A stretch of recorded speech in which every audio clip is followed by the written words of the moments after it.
Amém. Amém. Graças a Deus.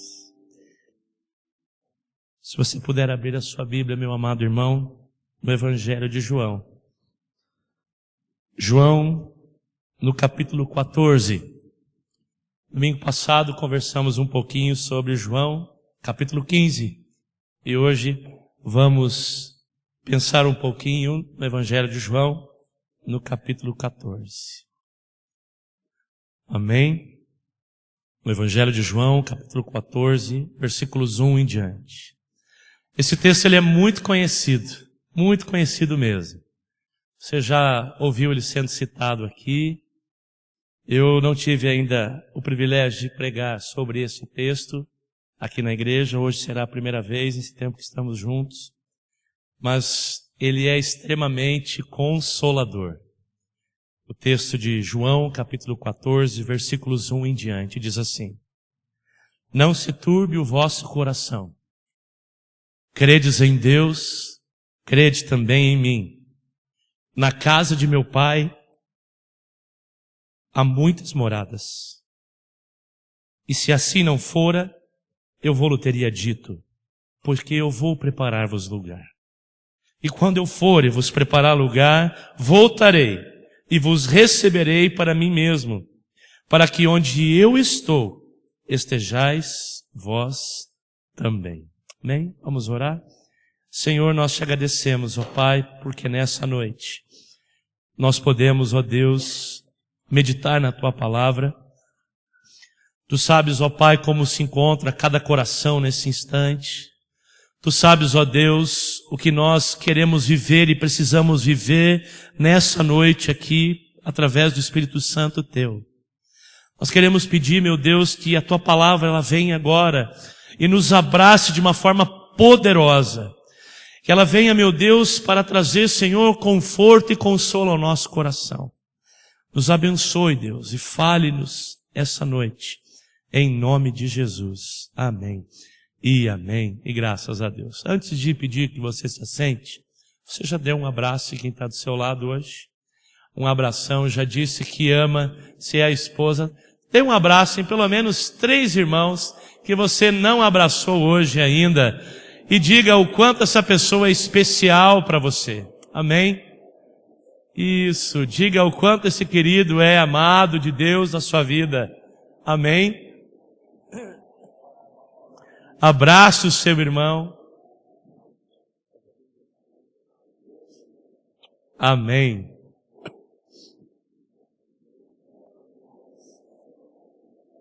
Deus é bom. E depois que você abraçou o seu irmão, você pode se assentar, meu irmão. Mantenha a sua Bíblia aberta, por gentileza, no Evangelho de João, no capítulo 14, do qual nós estamos lendo e meditando, e vamos meditar nessa noite. Amém? Você está feliz com o Senhor? Amém? Estou achando vocês, será que é o frio ou vocês estão um pouquinho, como diz a minha terra, assim, fechados assim, sabe? Como é que é? Amuados. Na minha terra a gente fala assim. Aqui também fala assim? Amuados. Um pouquinho mais, curtindo um pouquinho mais o friozinho gostoso, né? Um pouquinho mais amuados. Mas eu quero convidar você nessa noite a nós meditarmos na palavra de Deus. Há muito tempo atrás, irmãos, alguns eu já tive a alegria de dividir isso. Eu fui escoteiro. Durante um bom período, pelo menos uns 10 anos da minha vida, eu participei do escotismo, não é? E foi um período muito, mas muito maravilhoso que eu tive na minha vida. Mas muito bom mesmo. Aprendi um monte de coisa. Eu lembro com muito carinho dos cursos de sobrevivência na mata que nós tínhamos. Comi aqueles boró que está na árvore, aqueles bichinhos. Uma vez a gente comeu lagartas que estavam lá, porque não tinha outra coisa para comer. É bem isso. Algumas coisinhas. A gente aprendia a fazer pão no espeto, fazer ovo, cozinhar o ovo com barro. Alguém sabe como é que faz isso? Já viram isso? Alguém sabe? Levanta a mão. Alguém sabe? Não? Olha só, a gente faz a fogueira para cozinhar, tudo certinho. E aí você separa algumas brasas, não é? E aí você pega um ovo normal, não é? E envolve ele com um barro, assim, não muito molhado. Ele tem que ser que dá liga e que permaneça coladinho ali em volta do ovo. E aí você coloca nessa brasa. A hora que o barro rachar, você vai lá, quebra, lava, o ovo está cozido para você. Isso é o chamado ovo no barro, não é? E aí a gente fazia. Aí eu lembro com muito carinho, no meu primeiro que a gente foi fazer esse curso, e aí nós ganhamos, quando chegamos, um kit de sobrevivência. Nesse kit estava lá um miojo sem o tempero. Miojo com tempero já é água com sal, já é um negócio ralo pra caramba. Não sei você, mas quando eu como miojo, parece que eu não comi nada. Nada, ó, papo de gordo, sempre falando de comida, né, irmão? Mas aí assim, eles deram um miojo, que não é nada, sem o tempero. Falei, eu vou fazer o que com esse negócio? E a gente tinha que colocar na mochila. Primeiro que, o primeiro constrangimento era quando a gente chegava na concentração. Aquela molecada assim, irmão, todo mundo com seu lencinho, aquela roupa diferente, né? E aí, veio a primeira atividade que a gente não esperava, a verificação das mochilas. A minha mãe, a dona Marta, tinha colocado traquinas, tinha colocado chocolate, tinha colocado algumas coisas. E a minha mãe foi tão diferente que ela chegou a botar até dentro da meia chocolate, bolacha, porque não podia levar. Eu falei, o que dá pra fazer? Mas todo mundo levava porque não sabia para onde estava indo. E aí a gente foi surpreso primeiro pela verificação das mochilas. Irmãos, com uma montanhazinha pequena assim, ó, cheio de bolacha, bolacha recheada, bolacha de sal, iogurte pequenininho, aqueles todinho, tudo assim que não podia levar. E recebemos o nosso kit. Uma agulha, um rolinho de linha, não é? Um miojo sem tempero, para ajudar, ainda tirava até do pacote colorido do miojo, que chama a atenção, botar num pacote, num saquinho de mercado, colocar dentro para nós, não é? E um tomate. Esse era o nosso kit de sobrevivência. E a gente foi para lá. Mas chegou a hora da gente cozinhar ali o macarrão, e eu comecei a olhar um para o outro, e falava, mas a gente vai fazer, como que a gente vai botar tempero nesse macarrão? Vai comer ele cru assim, sem nada? Puxa, já está ruim. A gente já estava ali suado, alguns já tinham se cortado, a gente já tinha passado um monte de trabalho, era a última refeição. E aí eu cheguei para o meu líder e falei assim, a gente vai temperar, vai salgar o macarrão como? E ele olhava para mim e falou assim, olha ao teu redor.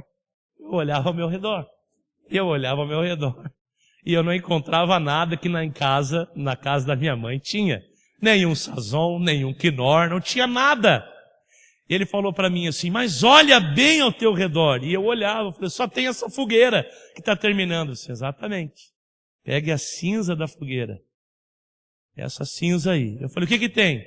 Ela vai salgar o seu macarrão. Eu falei, não pode ser. Não é possível. Por favor, pode pegar. E eu fui, irmãos. Mas eu fui com medo daqueles, né? Peguei ali a cinza da fogueira já. Levei até a panela do macarrão, coloquei aquela coisa assim e provei o macarrão. Salgadinho. Salgadinho. E aí eu pensei, puxa vida, ele falou assim, tem muita coisa para você.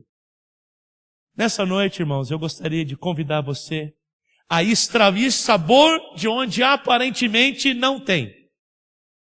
De extrair tempero de onde aparentemente nós podemos não tirar tempero. De tirar a alegria de sentar à mesa com Jesus e poder desfrutar do banquete que Ele tem para nós hoje, aparentemente até de onde a gente acha que não pode ter. A grande graça de sentar à mesa e de começar a pensar numa refeição, por exemplo, ao lado de Jesus, que nada mais é, quando nós estamos estudando a Bíblia, de um tremendo pão do céu para a minha vida e para a tua vida, é nós entendermos de que em cada linha, em cada verso, em cada situação, é um sussurrar de Deus em meu e teu coração, dizendo, filho, estou aqui, volta para casa. Volta para casa. E para sair da casa do Pai, não preciso muitas vezes sair de debaixo do telhado da casa do Pai.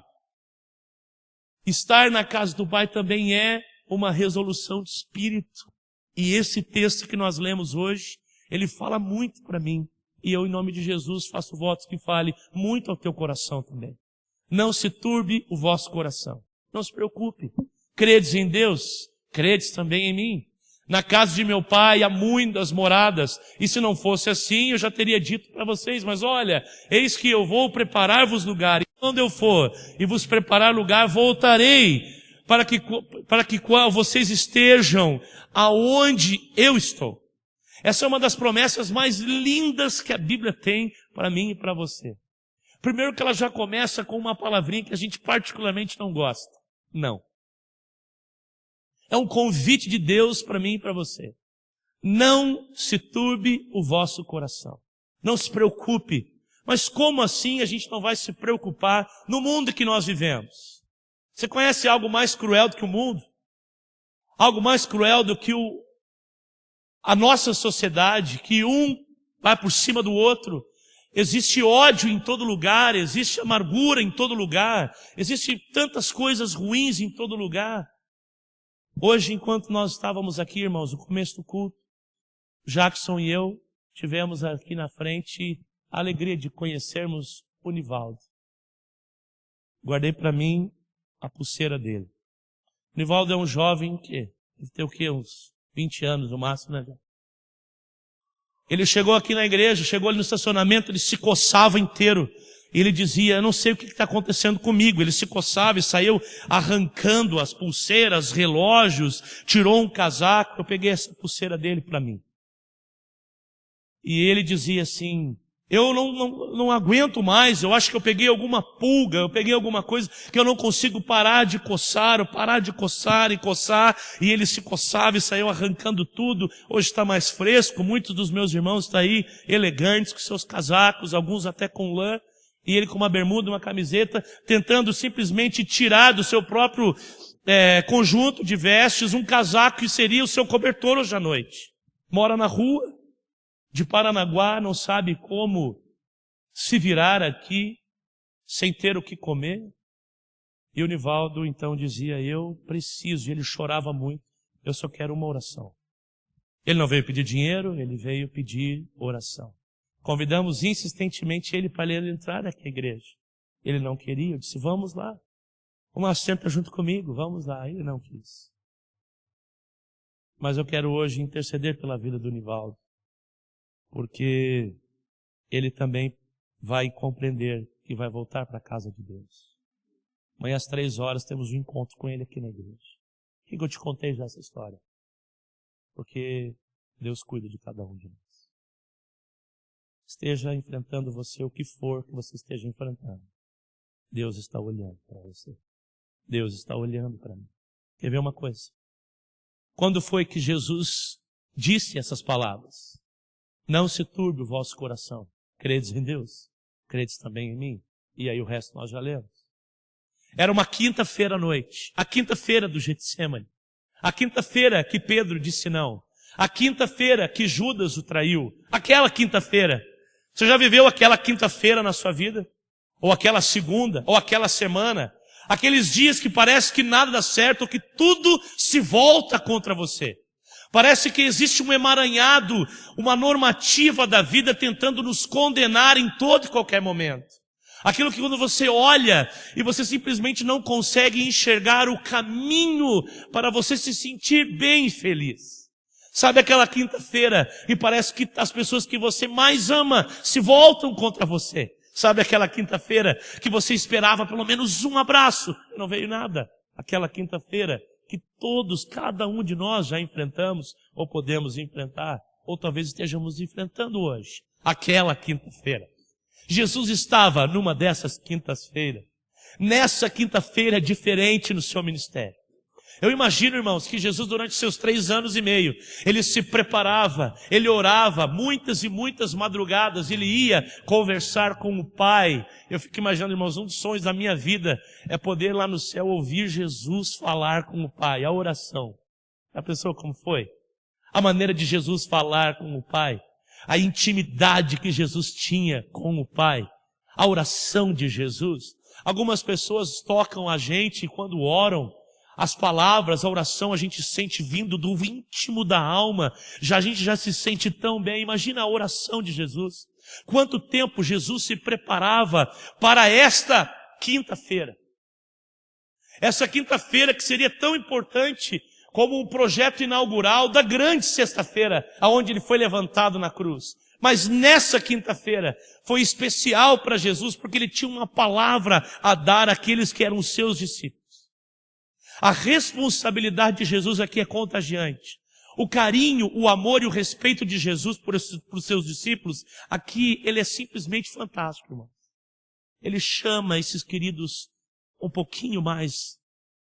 Olha para eles, porque eles estavam confusos. Eles haviam ouvido muitas e muitas coisas sobre Jesus. O movimento era diferente, as coisas eram diferentes. A situação em Jerusalém não era a mesma. Naturalmente a cidade já estava num emaranhado de festa, era Páscoa, era celebração, era gente de tudo quanto era lado. Mas eles já estavam ouvindo algumas palavras de Jesus, diferentes das quais eles já estavam ouvindo anteriormente. Esses discípulos, eles começaram a ficar tristes, porque eles começavam a ouvir a iminente partida de Cristo. Jesus estava anunciando que ia para o Pai. Era como se estivesse sendo arrancado parte deles. Eles estavam assim. Eles também estavam extremamente envergonhados, com o egoísmo que se manifestava o tempo inteiro naquele lugar, evidenciando uma procura, uma busca por uma compreensão errada do reino de Deus que haviam tido durante aquele tempo todo, com a pergunta, e célebre pergunta: qual destes é o maior do teu reino? Eles começavam a compreender coisas nesse dia, diferentes das quais durante os 3 anos e meio do ministério de Jesus eles não entendiam. Eles estavam extremamente perplexos, porque devido às predições e situações que estavam acontecendo, eles já tinham entendido a situação de um traidor. Nessa ocasião, já tinham ouvido que um galo cantaria e que Jesus, então, simplesmente seria negado por 3 vezes. A situação entre os discípulos, ela era triste. Eles estavam simplesmente sendo combatidos uns com os outros ali, para compreender qual era a real situação deles ali.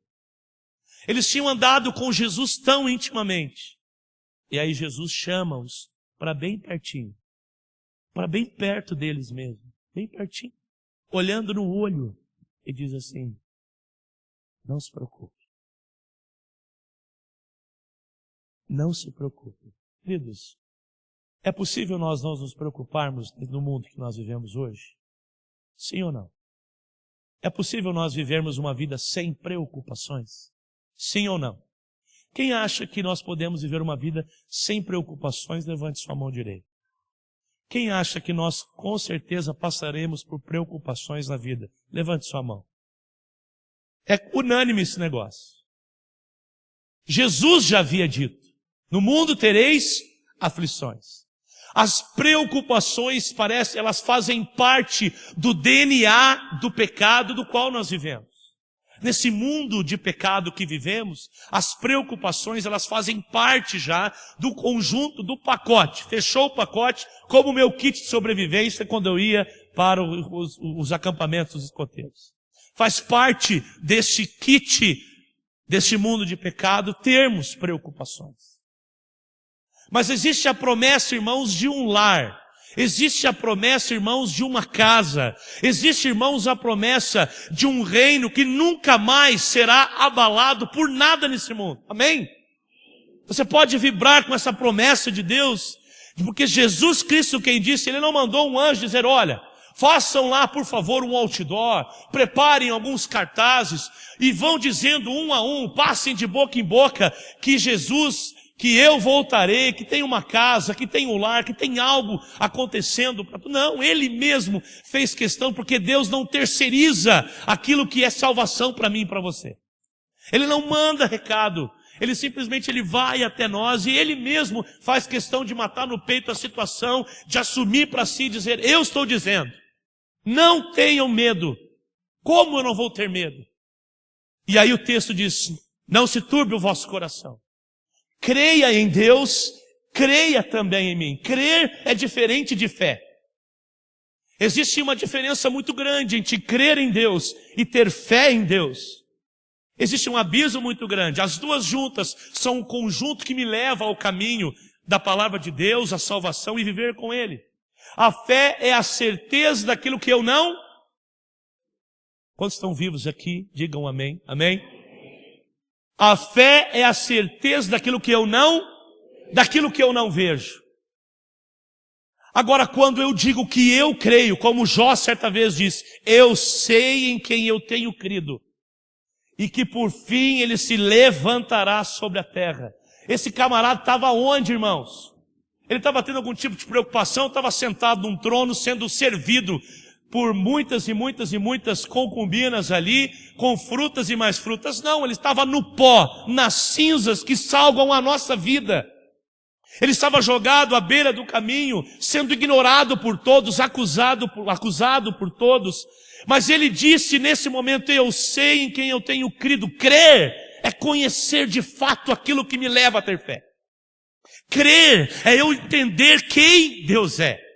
Crer é eu conhecer e ter convicção de que Deus é capaz de fazer tudo através da fé que me motiva a ter um relacionamento íntimo com o Espírito Santo de Deus. Crer é a base da minha vida, de eu não simplesmente ser levado por vãs e ventos de situações. Crer é ter um foco no meu coração, dizer, eu irei na direção do meu Deus, porque eu o conheço. Eu sei quem Deus é. Eu sei o que Ele é capaz de fazer. Eu amo muito essa palavra. Eu sei do calibre do meu Deus. Eu sei o que Ele é capaz de fazer. Deus, quando a gente crê, Ele nos emociona. A gente fica olhando o agir de Deus nas grandes coisas, nas pequenas coisas, na proteção de um ponto de ônibus, naquela comida que a gente achava que não ia ter e chega lá, parece que dá e multiplica. A gente vai vendo a proteção de Deus diante dos reveses, abrindo uma porta de trabalho, cuidando da nossa saúde. Eu vou tendo evidências na minha vida. Fé é eu dizer, olha, vai chegar naquela porta um aparelho de data show. Que cor é esse aparelho, pastor? Ah, irmãos, não sei, mas vai chegar. Isso é fé. Já olhe pelos olhos da fé. De crer, esses irmãos, temos aqui na nossa frente um aparelho de data show na cor preta. Você está vendo isso, irmãos? Você está vendo toda a característica desse aparelho. Você está vendo aonde tem um arranhadinho ou não? Você está vendo que ele realmente é preto. Você está vendo que ele realmente produz uma imagem. Você realmente está vendo que ele está aqui. Que ele não é uma ilusão de óptica. Ele realmente existe. Isso é crer em Deus. Crer é eu entender e me agarrar às certezas da vida com Deus. Quando você de repente está aqui hoje intercedendo por uma mudança na tua vida, uma porta ou uma convicção, você de repente, como eu gostaria de crer nisso, como eu gostaria de viver essa experiência, como eu gostaria que aquela porta se abrisse, como eu gostaria que fulano estivesse aqui comigo, como eu gostaria de resolver algumas coisas no meu coração, e aí você não está enxergando, através da sua fé, você vai pedindo a Deus, dizendo, Senhor, movimente isso no meu coração. Mas crer é nós nos agarrarmos àquilo que a gente tem já. O que nós temos? Nós temos Deus. Nós temos a palavra de Deus. Nos agarrarmos às evidências que Deus tem dado. Quantos hoje todos nós acordamos de manhã, irmãos? Abrirmos nossos olhos. Nós respiramos a noite inteira. De verdade que alguns respiram e roncam. Mas a maioria, todo mundo aqui, respirou normalmente. Né? Eliel, você tem cara de quem ronca, viu, Eliel? Ele ronca, Silvia. Um pouquinho. Um pouquinho. Só quando está cansado. Tem alguns que roncam só quando estão de barriga para cima. Levante a mão. Jesus, irmãos. Não queira ficar do meu lado quando eu estou de barriga para cima. Não é, dona Renata? Cadê, dona Renata? Já levei cada cotovelado. Vira aí. Vai para a tua posição que você não ronca. Eu não vou lá e viro de ladinho. Ou eu viro de bruço. Mas se a barriguinha, se a pirâmide do Egito que ficar para cima, irmão, já era. Eu ronco a beça. Sempre vai haver na nossa vida espiritual uma posição que vai me levar a ter um sono tranquilo e crer naquilo que Deus está fazendo. Na nossa vida existe isso sim, gente. Crer e confiar. Crer e ter fé. Crer, Jesus disse, não tenham preocupações, não se preocupem, ou melhor, não sejam consumidos por essas preocupações. Creia em Deus, conheça-o, busque-o. Utilize o seu coração a compreender quais são as formas carinhosas de Deus tratar e trabalhar. Cuide disso. Creia em mim também, ele disse. Creia no que eu posso fazer, eu existo mesmo. Eu estou indo embora, gente, mas eu estou indo por quê? Porque eu estou preparando uma casa para vocês. Eu estou preparando um lugar onde nós não vamos mais ter o risco de termos essas preocupações.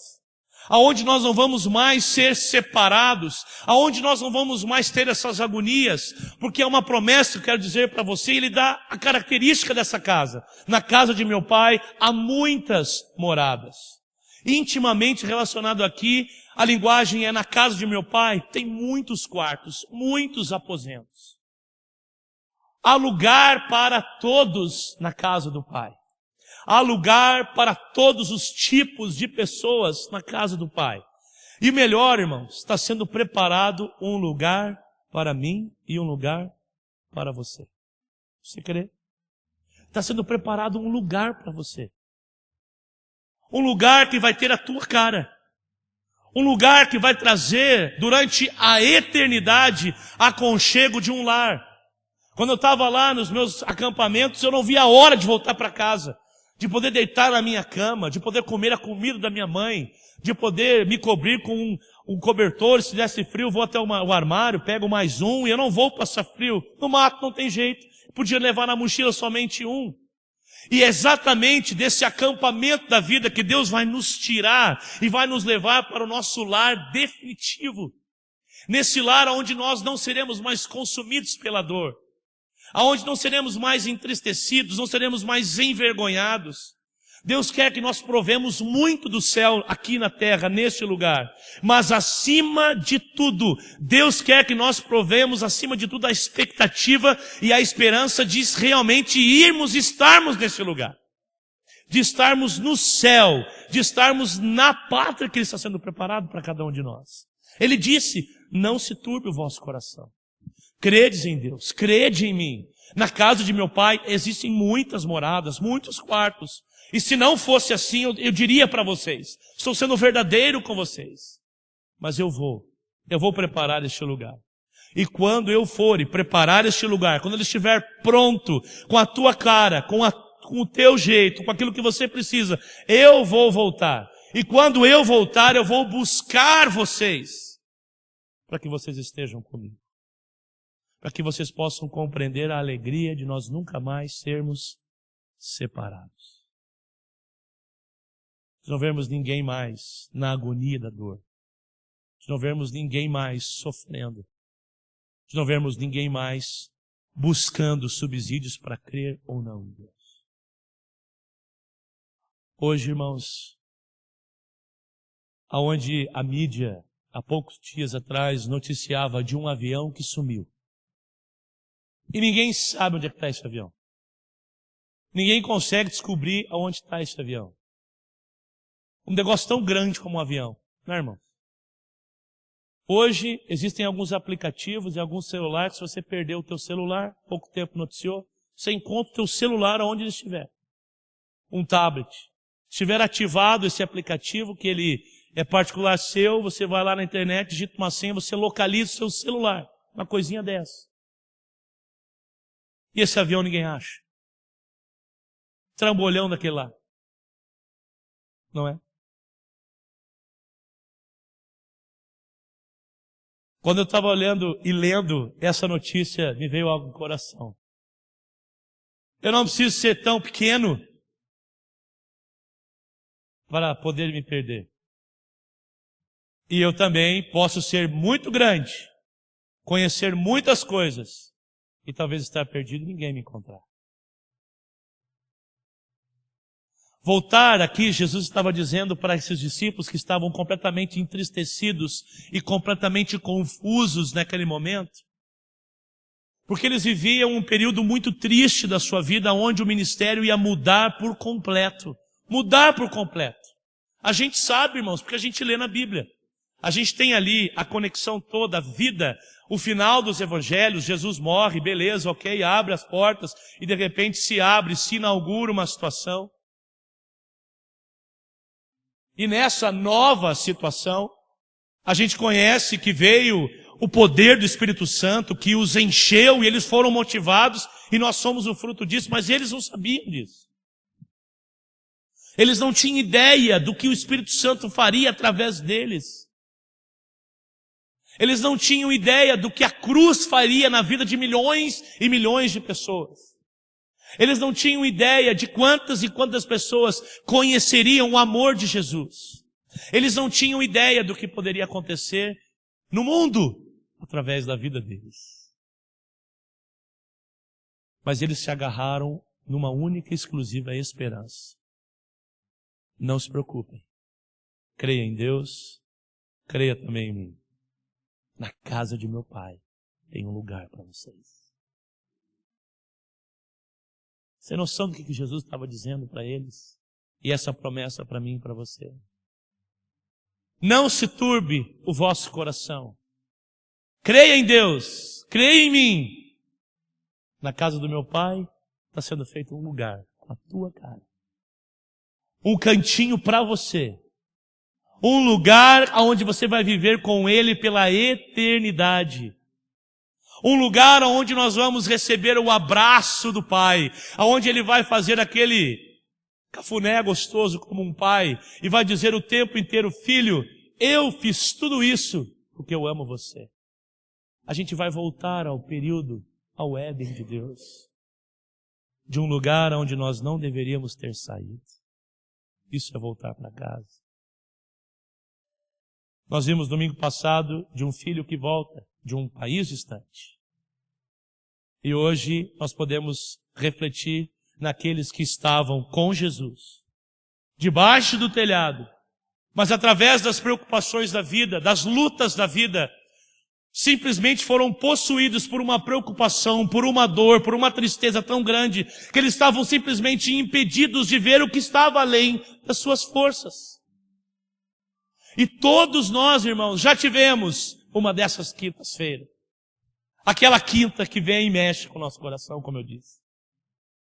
E é exatamente nessa noite, em meio às traições, em meio a qualquer situação, que vem Jesus Cristo, Ele olha nos teus olhos, Ele chega perto de nós com a sua palavra e diz, não tenha medo, não se preocupe, venha do jeito que você está. Não tente se auto-melhorar. Não tente se auto-convencer de alguma coisa. Fique tranquilo. Só venha como você está. Porque eu quero olhar para você e dizer mais uma vez, filho, não se preocupe. Creia em Deus. Solidifique a sua fé. Creia em mim. Olha o que eu vou fazer. Eu estou fazendo. Hoje a gente tem o relato por completo. Ele morreu na cruz por nós. Ele deu a sua vida por nós.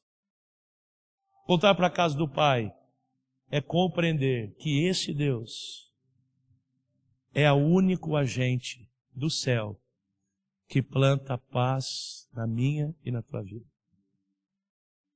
Você quer ser feliz? Tenha paz.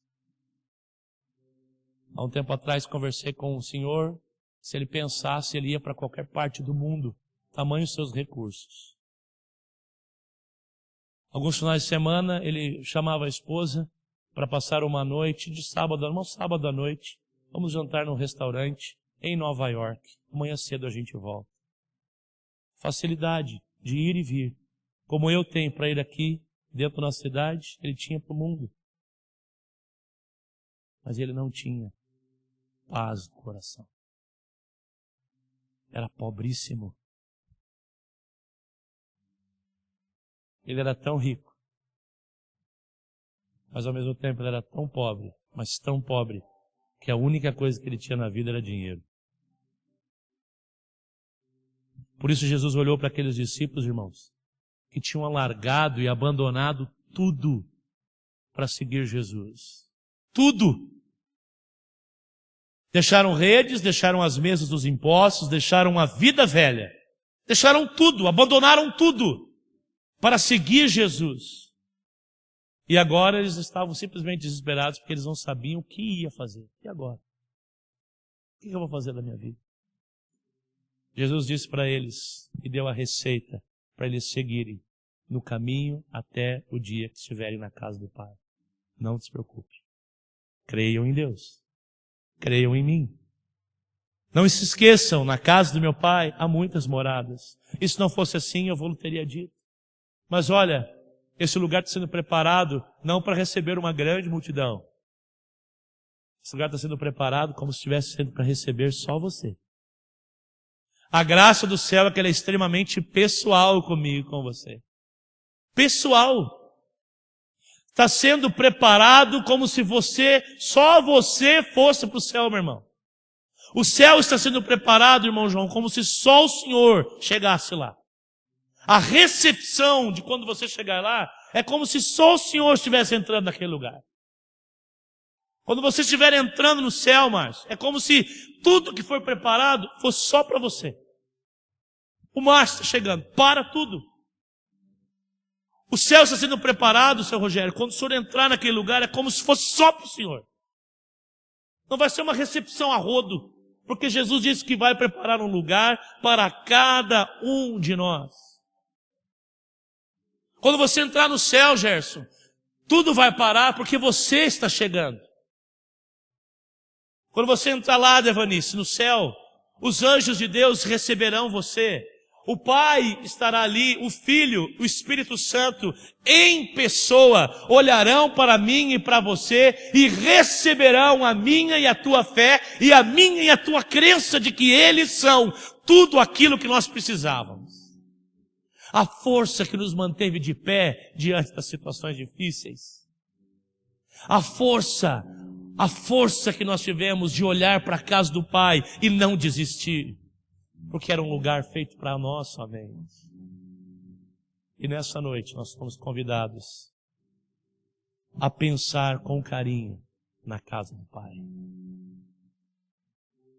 Talvez, irmãos, nós estamos como os discípulos há tantos e tanto tempo, ouvindo sobre as bênçãos de Deus, conhecendo a palavra de Deus de uma forma profunda até, conhecendo os caminhos de Jesus, conhecendo as alianças que movimentam e solidificam o Antigo Testamento, o agir de Deus em meio ao seu povo.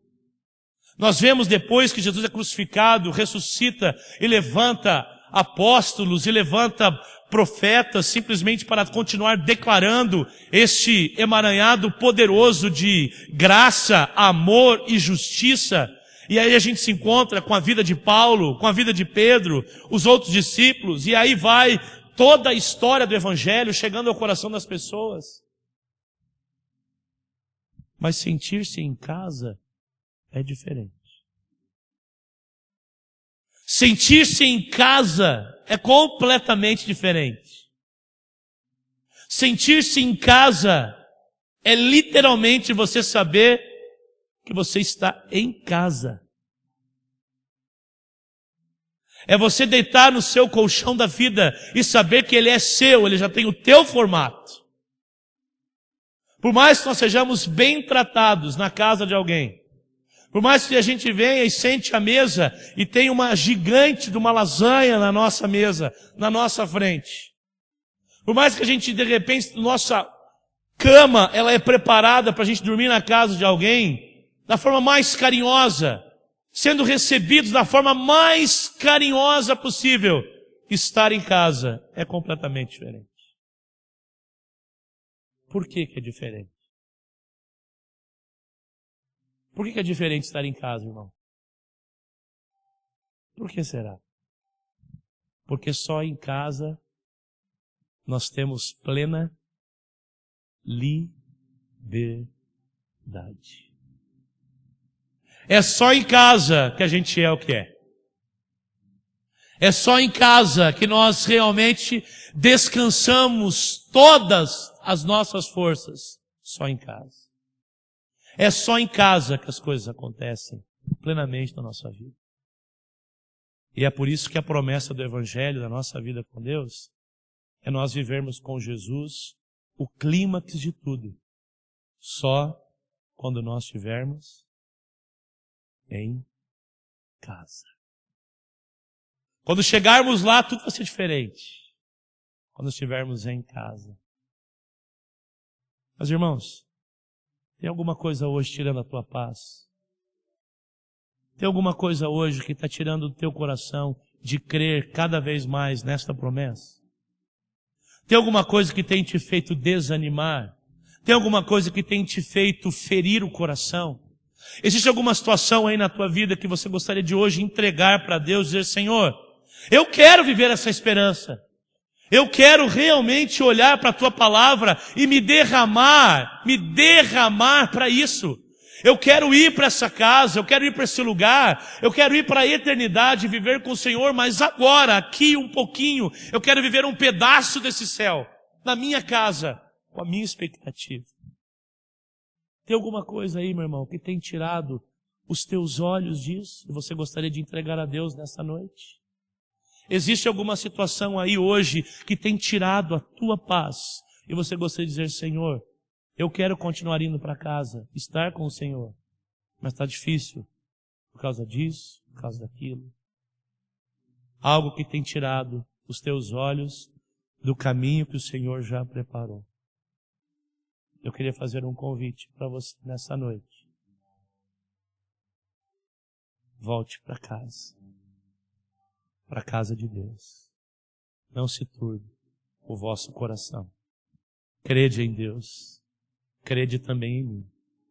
Na casa de meu Pai há muitas moradas. Se não fosse assim, eu vou teria dito. Mas eis que vou preparar-vos um lugar. Um lugar para mim e para você. Um lugar com a nossa cara. Um lugar feito para mim e para você. Amém?